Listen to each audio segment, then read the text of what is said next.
Hello, this is a daily report for Thursday, February 17th here in Korea. I'm Min Sun-hee.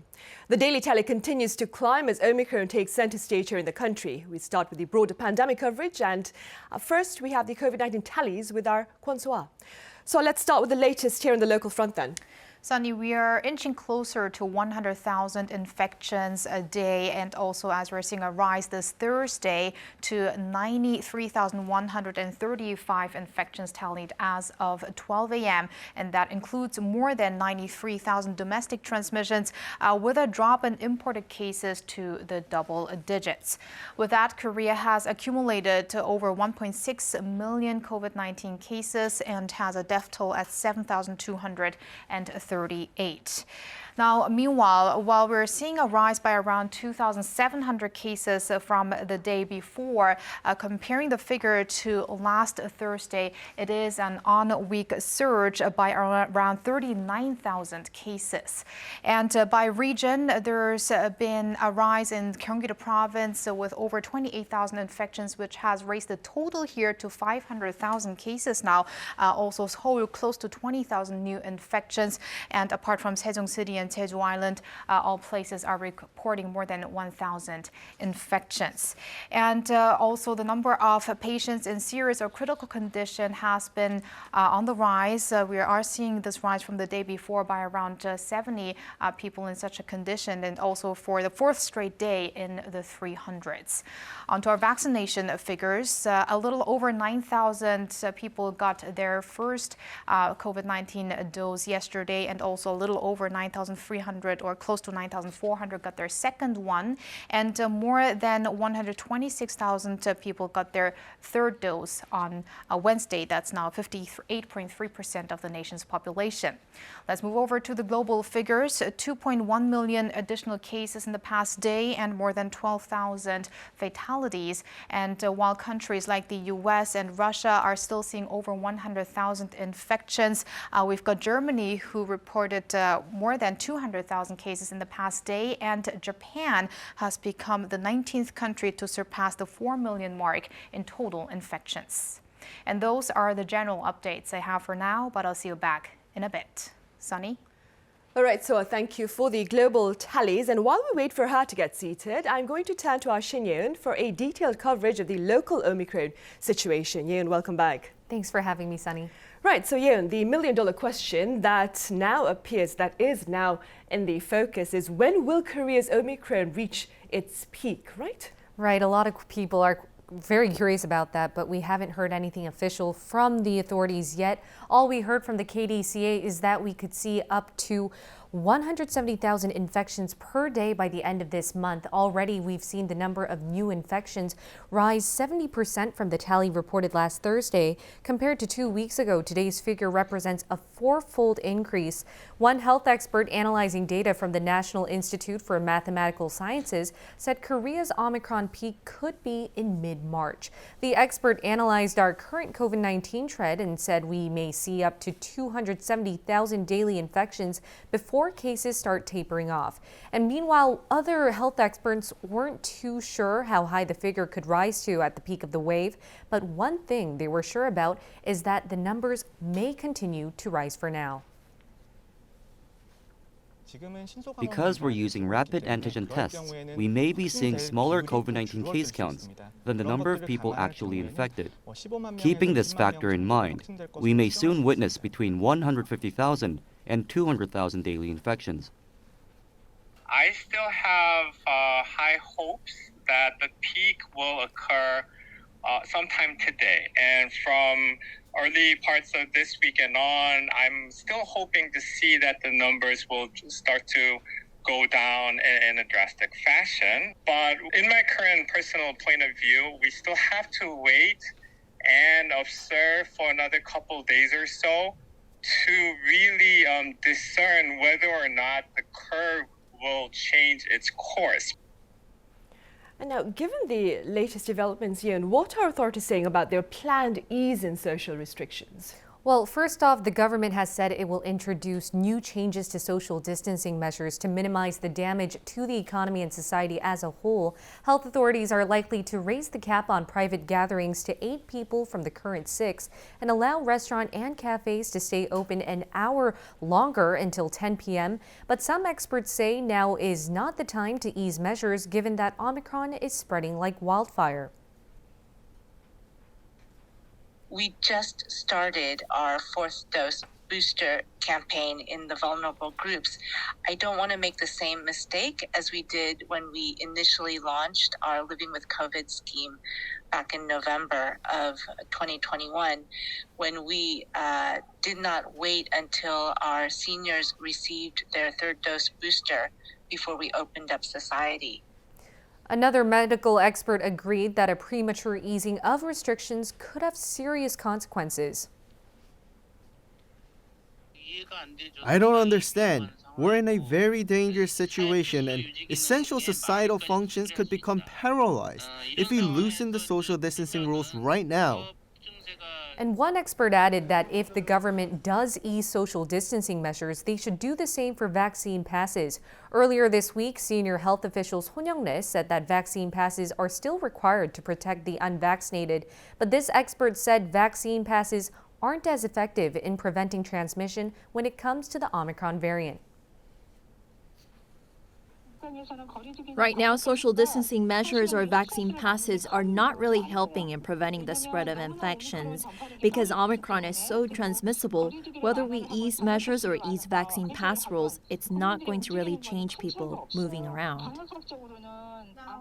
And in regards to social distancing measures, there are also voices of concerns coming from essential workers, such as medical workers, police officers, and firefighters, as they are not being spared by the fast-spreading Omicron variant either. Cluster infections at hospitals have led to surgeries being canceled due to doctors and nurses in quarantine.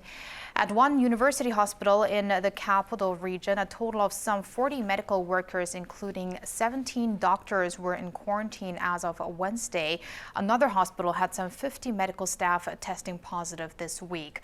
A cluster infection involving 19 COVID-19 patients at a police station in the city of Incheon led to a temporary suspension of operations there, as more than half of its 35 police officers have been infected.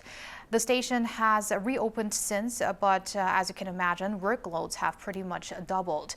59 out of 250 police stations nationwide have reported COVID-19 cases, and as police officers and firefighters have to work in shifts 24 hours a day, there are concerns that the rising Omicron infections can lead to serious disruptions. Right, and those are, of course, very valid concerns. Meanwhile, Yen, I hear recommendations for COVID-19 testings within the academic arena are being met with a bit of opposition. That's right. As Hwa said on Wednesday, Education Minister Yoo Eun-hae promised to hand out more than 60 million rapid antigen test kits to all students and staff from kindergartens to high school free of charge. The ministry recommended all students test themselves twice a week, preferably on Sunday and Wednesday nights. All staff are being asked to test themselves on a weekly basis before Monday. By using a mobile app, they can also share their test results with their respective schools. While these guidelines aren't mandatory, which means students and teachers won't be punished for going to school untested, they've stirred up much controversy. As of noon Thursday, more than 80,000 people have signed a petition on the Blue House website against the use of self-test kits at kindergartens and elementary schools. And their concern was that this measure would make testing students with no symptoms become the norm. Meanwhile, some parents said they were relieved, believing many students will get tested on their own accord before attending school. Right, I see. Let's now shift our focus to beyond national borders. I hear there's been some positive findings in the U.S. about its Omicron outbreak. Tell us more. Right, Sunny. So the U.S. CDC says it's cautiously optimistic about the recent decline in COVID-19 infections in the U.S., with a roughly 40% drop in cases from a week ago. According to the director of the CDC, Rochelle Walensky, on Wednesday local time, the 7-day average in daily cases stood at some 147,000, along with around 9,500 hospitalizations infections per day, that being a drop by 28% from the previous week. Deaths are down by 9% on week, with an average of 2,200 per day. Top infectious disease expert Anthony Fauci, meanwhile, hinted that it might be time for the U.S. to start inching towards normality, but that it's the balance that matters, to which he said he has no solution at this point. Really being strict to prevent any kind of infection or the negative impact on society of being too restrictive. And people argue about that all day. I mean, is the impact on mental health, is the impact on development of kids, is the impact on schools, is that balanced against trying to be totally pristine in protecting against infection? And speaking of situations becoming better, the situation in Europe is also improving. The continent saw an on-week drop of 16% in the number of cases, and that's why France reopened its nightclubs from Wednesday local time. Last December, nightclubs have been ordered to shut down indefinitely by French authorities, but now those with the vaccine pass, meaning people who are fully vaccinated or recovered from COVID-19 within the past 6 months, can enter with no capacity limits. France will also lift mask mandates at indoor facilities that only allow those with vaccine passes to enter from February 28th. Switzerland will also be lifting most of its virus prevention measures. Starting Thursday, they'll allow everyone, regardless of vaccination status, to enter restaurants and stores. And it's worth noting that 90% of its population have either been fully vaccinated or recovered after catching the virus. And Germany will also gradually ease antivirus measures until March 20th. Prime Minister Olaf Scholz said the country has seen its peak and will see the situation clear up in the coming weeks. And that's why Germany will start lifting social gathering caps among those fully vaccinated from March 4th. Restaurants, pubs, and nightclubs will allow people to enter. Right, and as may be the case here in Korea, so I understand a number of Asian countries are also looking to ease their restrictions despite the presence of Omicron. Right, and interestingly, Singapore, Sunny, which had some of the most stringent prevention measures in place, is gradually adjusting its guidelines tailored to the Omicron variant. Now, part of that will be an easing of travel measures. First, regarding around 24 countries, part of its vaccinated travel lane program, including Australia, India, Malaysia, the UK, and US, and South Korea. Singapore's health ministry announced on Wednesday that the government will ease travel rules starting on February 22nd. PCR tests won't be needed upon arrival, which will be replaced by rapid self-tests. Officials said once the Omicron wave has peaked, Singapore plans to allow quarantine-free travel for anyone who is vaccinated. And this peak is expected in the coming weeks, according to some health authorities there. Another country that had strict travel guidelines for most of the past 2 years, Japan, may reopen its borders to tourists in March, as tightened restrictions are currently to end on February 28th. Right, I see. Moving forward then, I understand Moderna CEO had something to say about the pandemic. He did. With the Omicron wave subsiding in many countries, Moderna CEO Stefan Bancel said in an interview with CNBC on Wednesday that it's reasonable to consider the pandemic as being almost over. Bancel said that there's about an 80% chance that as the virus evolves, it will become less and less virulent. Right, but so the global health body, of course, for its part, sees the situation quite differently, I understand. Right. So the World Health Organization has been continuously saying that although there are some countries that appear to have peaked in regards to the Omicron variant, that this is highly likely to be an underestimate when it comes to the numbers being reported to the organization on a weekly basis or daily as well. And one official, in fact, the head of the WHO's emergencies program, Mike Ryan, said in regards to the decreasing infection figures, but the recent rises in deaths, that could be due to the lag that we usually see when it comes to infections and fatality numbers. But he also said that one explanation is that testing rates have dropped recently. Let's take a listen. So countries who are claiming now to say our transmission has dropped and we've got 2 to 3-fold less cases this week than we had 6 weeks ago, go and look at the testing rates and you see that the testing rates are much lower. And he added that there is expected to be some uncertainty in the coming weeks and even months. So it looks like we still have to wait and see a how cautious the approach situation then. develops. All right, so as always, thank you very much for the coverage. Yeon, thank you and see you on Friday. Thank you so much.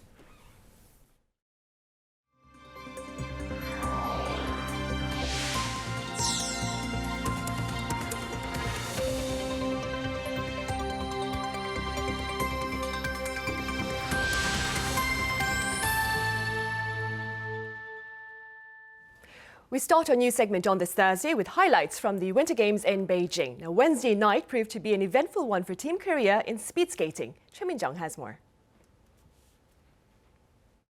Despite a rather rocky start to the Winter Olympics, South Korea's efforts in the short track speed skating ended with another gold and a silver medal. Choi Min-jeong captured the top spot in the women's 1,500-meter final on Wednesday, making it the second gold medal for Team Korea. This is also Choi's second time winning the 1,500-meter race, following the victory she had at the 2018 Pyeongchang Winter Olympics. She defeated Arianna Fontana of Italy, who became the most decorated woman in Italy's history with her tally of 11 Olympic medals with her latest silver medal. Choi also beat out her rival Suzanne Schulting of the Netherlands, who came in third. The grand prize comes after Choi had earlier picked up silver medals in the women's 1,000-meter and the 3,000-meter relay.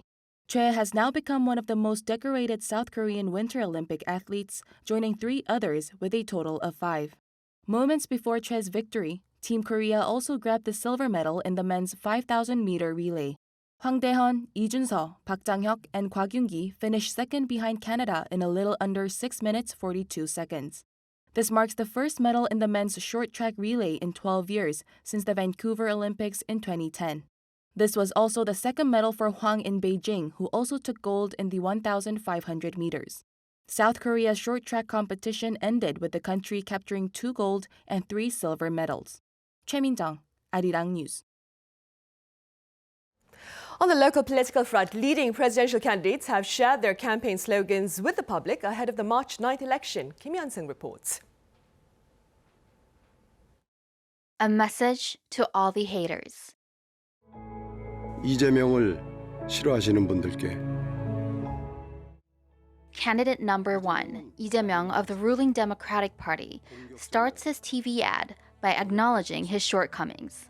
He ends the ad by asking voters to look beyond and ask bigger questions, like who's the one to guide the country out of COVID-19 and the economic crisis. He says he's the one to do it. Candidate Yoon Suk-yeol of the People Power Party, in his ad, features ordinary citizens. He emphasizes his slogan, a candidate raised by the people. 국민은 윤석열을 불러냈고 국민은 윤석열을 키워냈습니다. He stressed that he knows what the people want and promised a better tomorrow. Shim Sang-jung of the Justice Party appealed to voters with a radio ad. 우리 같은 보통 사람들이 안심하고 기댈 수 있는 그런 나라부터 만들어야 하지 않을까요? She'll release an online ad later this week, inspired by Hillary Clinton's campaign for the U.S. presidency in 2016. And candidate An Chul-soo of the People's Party touted his and his family's philanthropy in an online ad. He highlighted his past as an entrepreneur when he provided $10 million worth of the antivirus software he developed for free.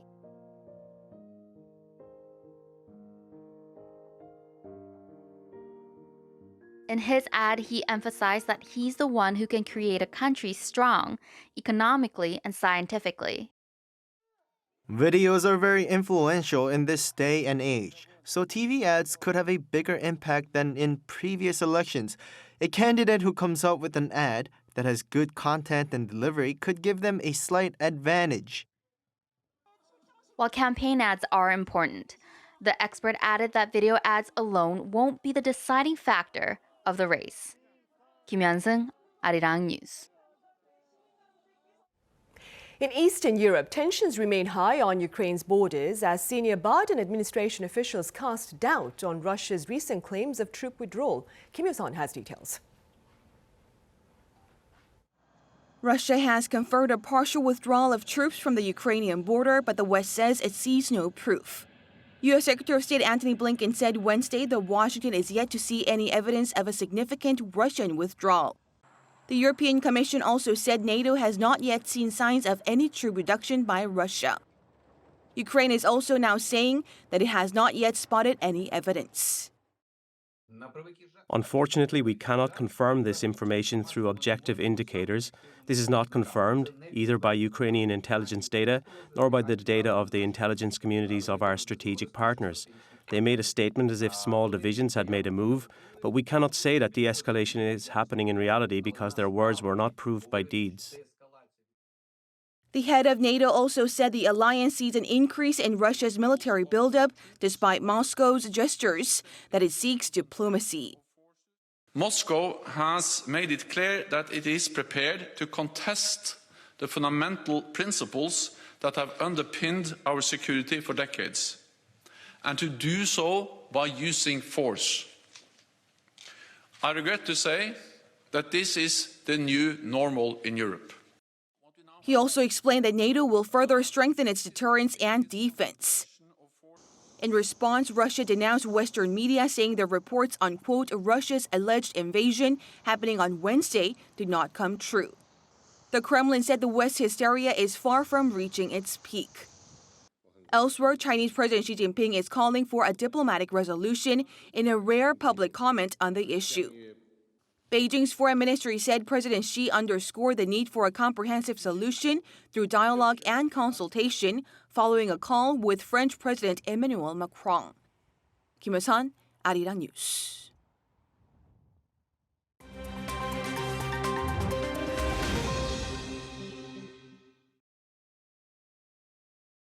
Let's take a look at what's going on in the world now.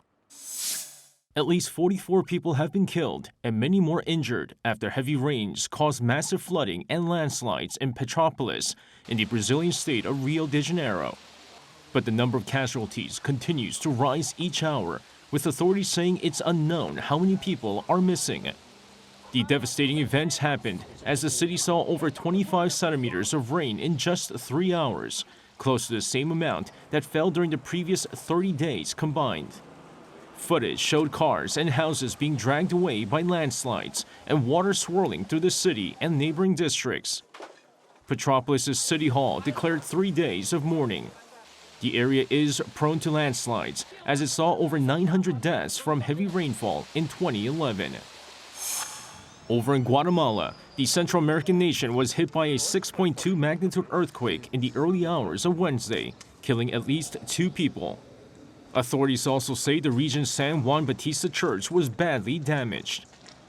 The quake also caused roofs to collapse, as well as landslides that blocked roads.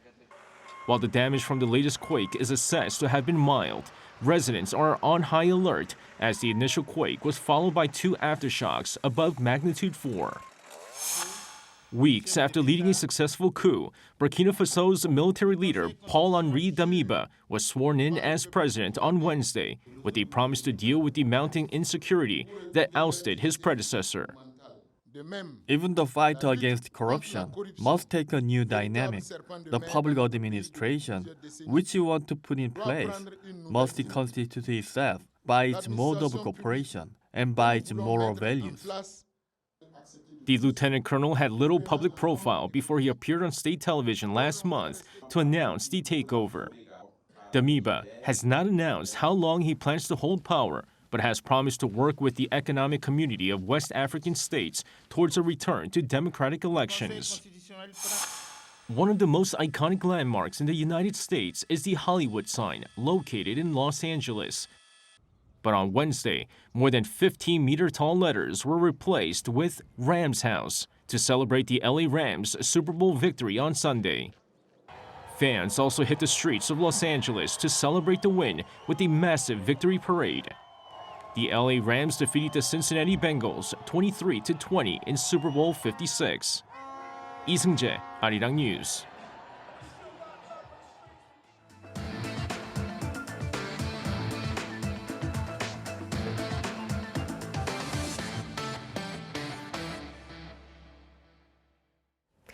So what issues here on the regional front have been making international headlines this week? Well, to answer that question, I have Kim Sang-yeon standing by. Sang-yeon, good to see you again. Great to see you, Sunny. So today we have international coverage regarding Korean-made KF94 face masks, figure skating legend Kim Yeon-a's take on the latest doping controversy at the Winter Games, also news on metaverse exchange-traded funds, and lastly on Korea's job market and economic recovery.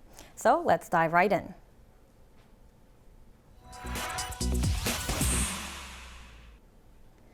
The New York Times wrote an in-depth coverage on KF94 masks, highlighting that they are one of the best options when it comes to high-quality face coverings. The paper said that according to many users of the KF94, the masks are more comfortable and easier to speak and breathe in compared to other masks because the design allows more space between the mouth and the mask.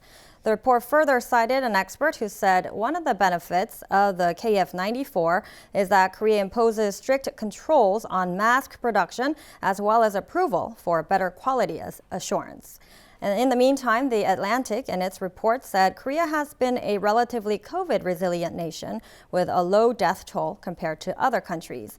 It did note, though, that the Omicron variant is indeed generating a substantial wave of infections, mentioning that resilience does not mean the absence of some shortcomings. Right, Sang-yeon. Let's now move on to the remarks by Korea's figure skater Kim Yeon-a regarding a scandal surrounding the sport over in Beijing.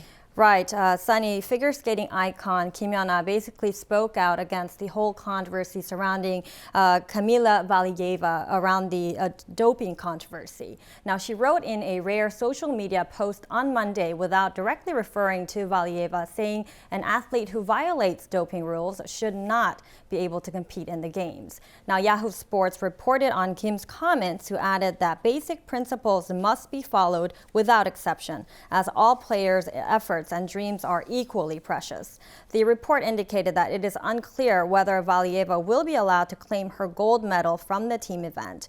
The head of the U.S. anti-doping agency said Russia has quote-unquote hijacked the competition and stolen the moment from clean athletes.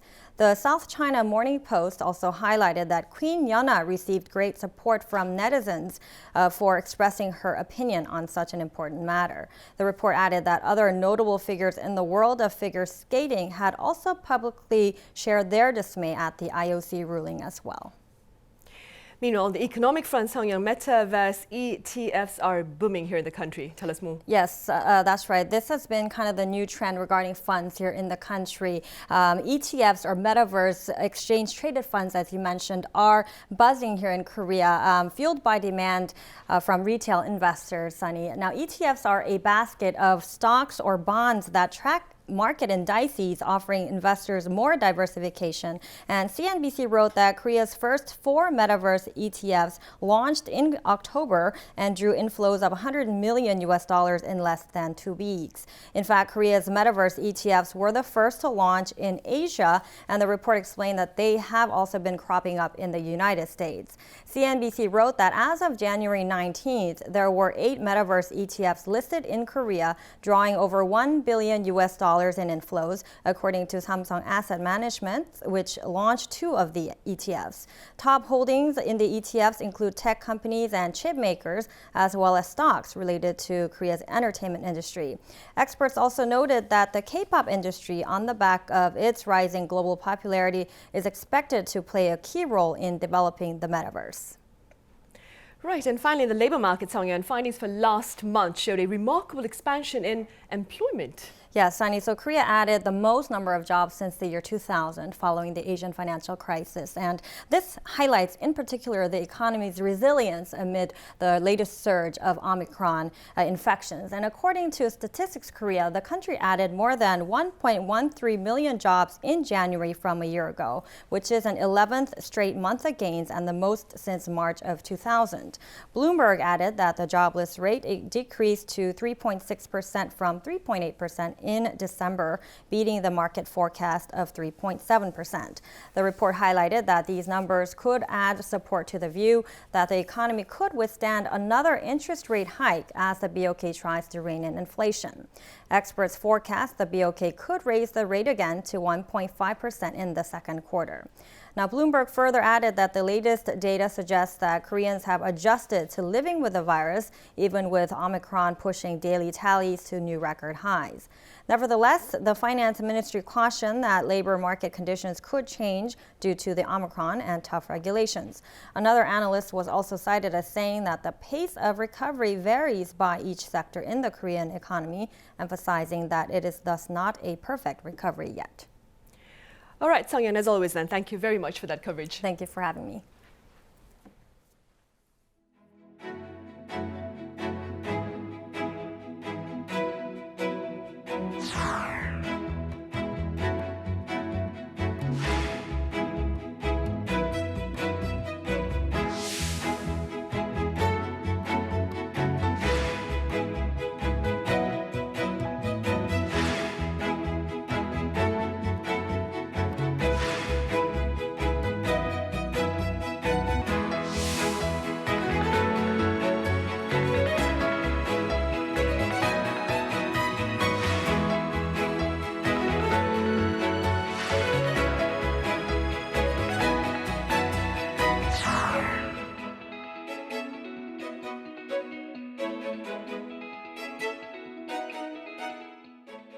In today's panel session, we address mounting tensions on Ukraine's borders as Russia continues to bolster its military presence there. In fact, the U.S. says as many as 7,000 Russian soldiers have been recently deployed to join the more than 100,000 troops already in the region. For more, I have Professor Choi Min-jeong from Hongik University. Professor Choi, it's a pleasure to see you again. It's good to see you too.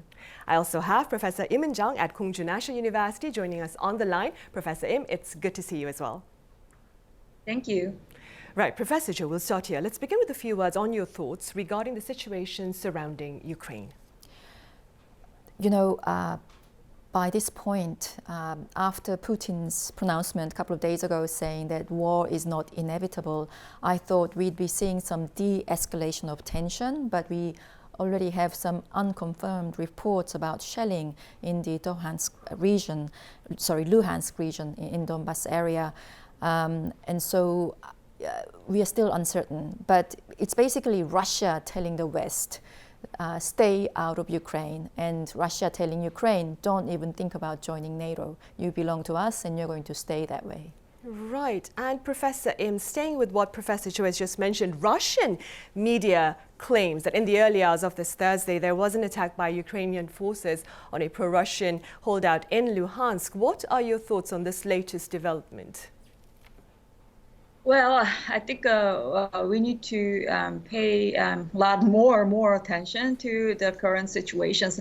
I cannot be 100% sure about what's really going on there because, you know, there are only limited information for now. But certainly, as Professor Choi already mentioned, there are lots of fluidity and uncertainty, and it looks like you know, there are still high tensions. I mean, between the two sides.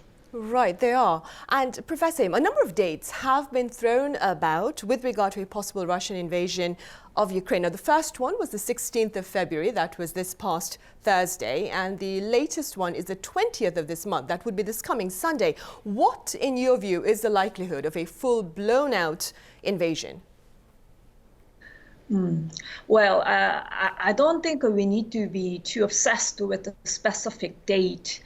February 16 was pointed as one possibility.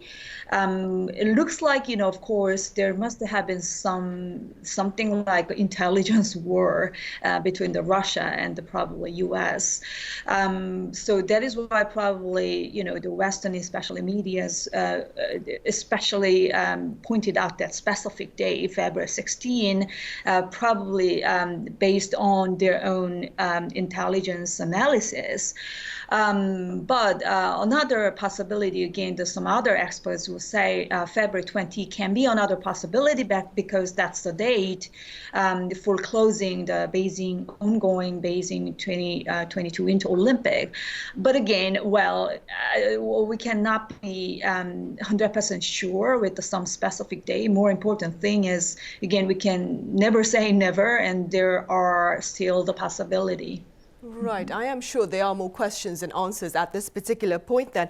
Meanwhile, Professor Cho, simply speaking, current tensions between Russia and Ukraine come amid the latter's bid to formally join the Western alliance of NATO, a move that Russia claims is a national security threat. What are the chances, perhaps, then, of Ukraine conceding its bid for formal membership to NATO, perhaps to de-escalate tensions? I think there's very strong possibility that Ukraine will have to put on ice, perhaps for a very long time, its plans to join NATO. Now, Russia has been making its position about that topic very clear for a very long time. Back in 2008, when they had the Bucharest Declaration, we had NATO expansion over two tranches, once in 1997 and then in 2008. And in 2008, in the Bucharest Declaration, it actually said NATO welcomes the application or the aspirations of Georgia and Ukraine to join NATO. And Putin almost immediately came out and said, we consider Ukraine to be part of us. When he was asked about, the boundary of the two nations, he said, well, we consider that there should be no boundary between Ukraine and Russia.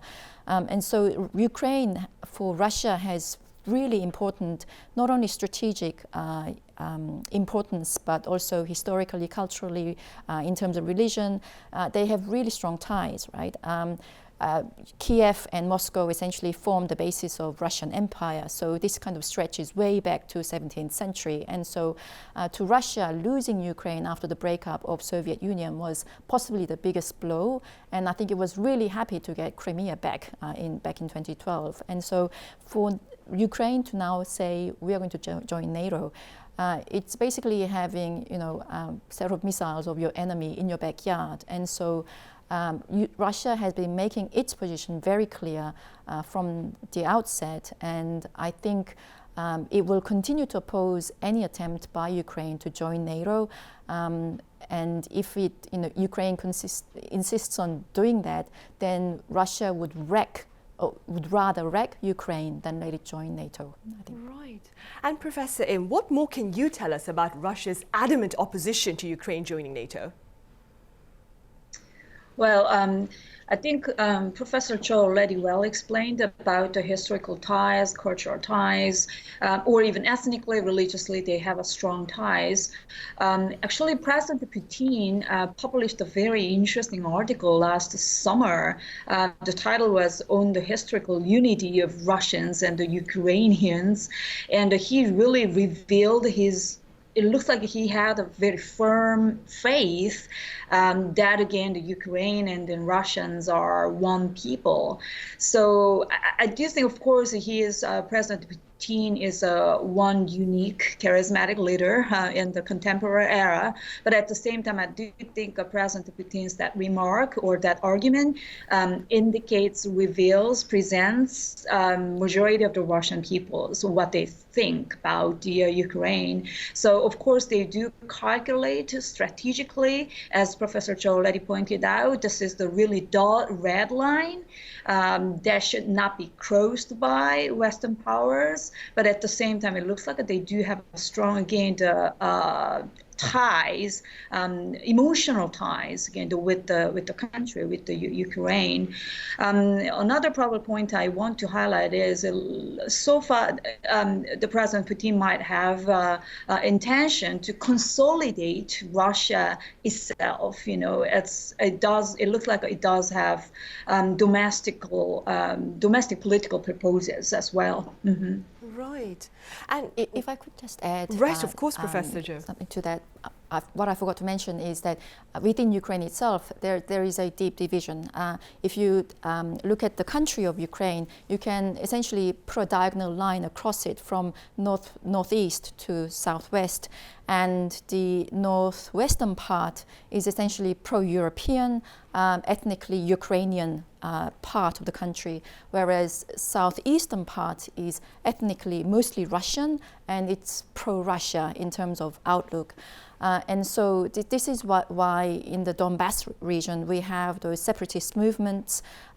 This is why Crimea didn't really object very much when it was annexed by Russia. But the northwestern part really wants to be together with Europe. They believe that their future is with Europe rather than Russia. They aspire to and subscribe to the values of liberal democracy, whereas the pro-Russian part is very much pro-Russia. And so we have the internal division within the country as well. Right. And amid that background, Professor Choi, as part of efforts to diffuse tensions between Russia and Ukraine, Western leaders have been partaking in active diplomacy. How do you assess these efforts and their related intentions? I mean, they've been beating a path to Putin's door, right? So this is why I thought there was now less of a chance that a war is going to break out, because Putin, instead of, without having to fire a single shot, basically has got pretty much what he wanted out of this whole situation so far.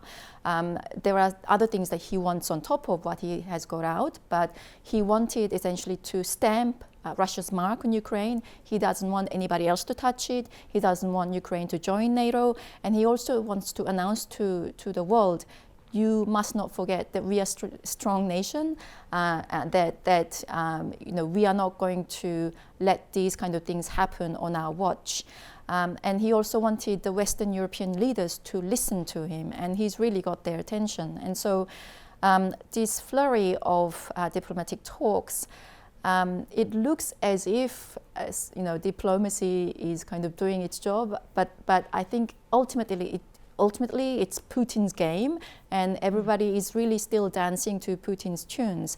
Even that pronouncement about war not being inevitable, it came on the day of Olaf Scholz, the new German Chancellor's visit to Moscow.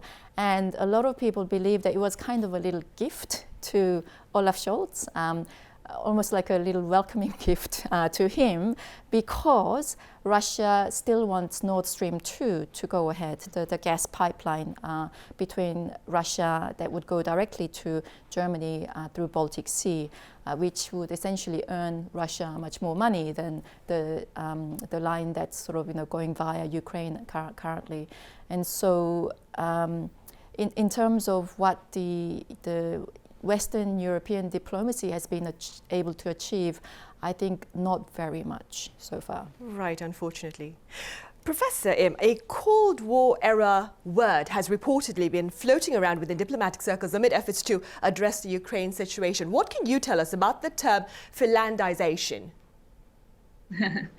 Finlandization is refers to a process in which a smaller country decides to refrain from opposing against the former foreign ruler, whereas still the country, the smaller one, maintains its own independence. What again the term is trying to say is, again, the Finland, as we see today, is a very liberal democratic society, very less corrupted, one of the probably happiest countries in the world. It does have many good things, but politically speaking, it does have a firm neutrality, right? So it doesn't, of course, it's a member of EU economically, but it didn't become a member of NATO. So Ukraine can be considered as another like a kind of example of Finlandization, but I'm a little actually more skeptical about that option, the possibility of the Finlandization of Ukraine. The reason why I say so is, again, as just Professor Cho well explained, the whole country is so divided, so they don't have like really one collective thought about which side should be aligned together with the country. So as long as the country is that divided or like a polarized, or as long as they don't overcome their own internal problem or identity issue, well, the Finlandization might not be really the option. I mean, for Ukraine, I think. Mm-hmm. Right. The term is actually sometimes used almost in an insulting way, because it's fine if you choose neutrality of your own bat, like Switzerland did, but Finlandization is where you are essentially pressured into it. You have no choice but to do it. And so for Ukraine, although there is an internal division, more Ukrainians are more pro-European than Russians, just in terms of absolute numbers. And so if we are talking about Finlandization of Ukraine, it's actually almost against one of the fundamental principles of international law, which is state sovereignty. You know, we have to respect what Ukraine wants, but you know, Ukraine's being put in this impossible position where for its future it wants to get closer to EU, but it's being pressured into maintaining certain other stance because of Russia. Right, so for pro-Western Ukrainians, the term itself could be quite offensive then. Yes. Professor Im, what then do you suppose is the most likely form of cooperation that Washington could request of Seoul in the event of a Russian attack on Ukraine? Well, I do think that Putin intentionally keeps doing all the things because one big reason, one big rationale of Putin, I think, is today's U.S. is comparatively speaking much weaker than before. And the current Biden administration, as you see from the current approval rating, again, the Biden administration itself is relatively speaking less popular, which means, again, the U.S.'s probable action cannot be probably cannot be that strong or that powerful, or military intervention might be pretty much difficult for today's U.S. I do think that that's one big reason why Putin does all the things. Of course, you know, Ukraine is not even a member of NATO either. So having said that, probably one big plausibility is they do, again, the Western powers can conduct the economic sanctions against the, or whatever Russia's, those, you know, invasion-like action. If so, of course, I think Washington will ask Korea, Seoul, to cooperate together as an ally or as a liberal democracy, as a state who respects the international law. And another probable possibility might be humanitarian aid can be another option, I think, Washington can suggest. Right, and staying within the framework of cooperation, Professor Jo, China appears to be siding with Russia, claiming that the US has been, quote, playing up the threat of war in Ukraine. What are your thoughts on this? So, you know, I was thinking to myself whether it's a case of, you know, your enemy's enemy is my friend, or whether because in this particular situation, Russia and China have much more in common than either has with the US, which is obviously the case as well. But we are essentially in a transition where we are moving from a unipolar world to a multipolar world. So, you know, during the Cold War, we had this bipolar, you know, world, and then after the breakup of Soviet Union, we had essentially a single superpower, the US. But US has really abdicated that mantle, particularly under the Trump administration, and I don't think it's going to get that back anytime soon, particularly with the rise of China and Russia also stamping its presence once again. And so I think for Russia, it's almost as if, well, China can have its sphere of influence within the Asia Pacific, Russia in that sort of Eastern European region, and both of them will essentially stand against the US. So for us, values of liberal democracy, freedom, all of that, those are really good things, right? But not everybody sees it that way. For China, for Russia, they want to keep the things the way they are. Russians would tell you, we've tried liberal democracy in the 90s. It was a chaos. It was a disaster. We don't want to go there. China will tell you, you can't have liberal democracy in a country like China. We need order. We need fast decision making. We are not going to have that. And so I think they are essentially trying to establish a new world order. They are putting up resistance against what used to be the unipolar hegemony of US. And of course, that's naturally going to create cooperation between the two. Right, so essentially they are trying to craft their own narratives about the situation on the global arena to perhaps justify their actions. Professor Im, even in the absence of an actual military confrontation in Ukraine, pundits claim a prolonged standoff is likely. Do you agree? And what can you tell us about the impact of such a standoff on broader global affairs, including perhaps here on the Korean Peninsula as well? Sure. Yeah, well, I do think there is a possibility we can have a very long kind of tension between the Western powers and Russia in Ukraine-like country. Again, as I can agree more with the Professor Cho's that observation. Now we live in the era of multipolarity.